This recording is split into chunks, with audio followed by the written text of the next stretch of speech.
biggest thing for us, I think, at the practice has been speed of workflow and time saved. And I think that's a big thing for us. You know, we all spend a lot of time. At the end of the day, as architects, we want to design, and that's our focus. It's a really quick analysis that we can do very quickly. You know, and within a couple of hours, we can just take a couple of screenshots and layer it. And I think that's a really big thing for us. You know, there's a couple of us now in the office who use it a lot, and we can share it with clients and explain how things work in a very legible way. And I think that's really important, to communicate to a client whether it's feasible to do something or not in a visual way is fantastic, and that's been a big thing for us. Looking at the existing context and the emerging context, and we're finding this really useful here just to see what's coming up, what's got planning permission, what's under construction, and just getting a picture of, you know, what's the current context and what's the future context. We set up in the end 55 different viewpoints in VU.CITY. The biggest advantage I see when councils work with it is that they trust the data. So when you set up viewpoints, they do trust the heights of buildings, the way it's represented, and I think it helps the way it's overall graphically represented.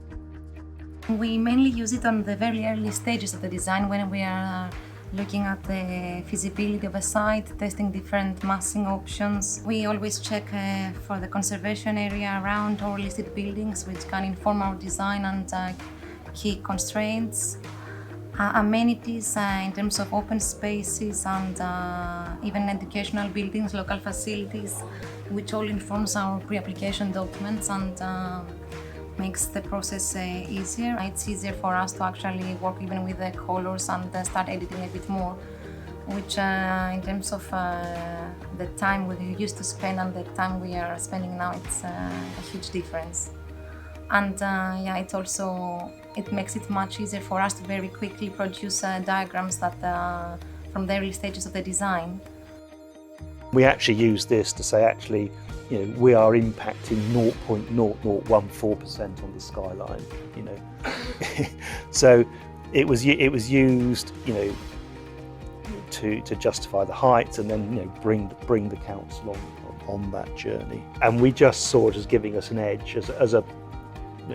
That's quite a small practice, but historically we've always done very large projects against much larger practices. So we thought, well, actually this gives us a bit of an edge. Doing a feasibility or developing your site analysis over a period of days, you could do in a period of hours. You know, you could, you know, and because it's in real time, you can say, okay, if we go up this high, what's the impact?